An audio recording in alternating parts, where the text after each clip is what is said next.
আমরা সবাই কথা বলি, কিন্তু কথা বলার কিছু সাইকোলজি আছে।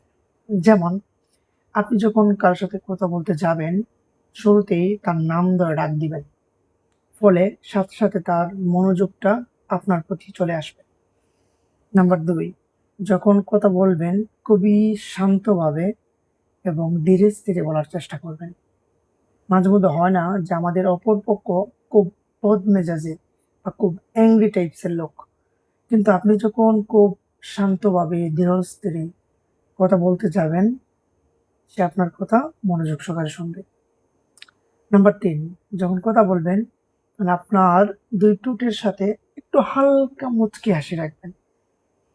ফলশ্রুতিতে আপনি যখন কথা বলবেন, আপনার এই কথাগুলো খুবই শ্রুতি মাধুর্যপূর্ণ মনে হবে এবং আপনার অপর পক্ষ আপনার কথা শুনতে অনেক আগ্রহী হবে।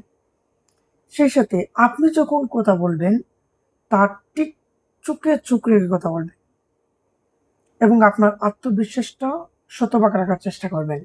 তাহলে অপর পক্ষ যে আপনার কথা শুনছে, সে আপনার কথাতে বিশ্বাসী হবে। আপনার কথার মধ্যে সে একটু অথেন্টিক বা প্রাকৃতিক একটা ভাব পাবে।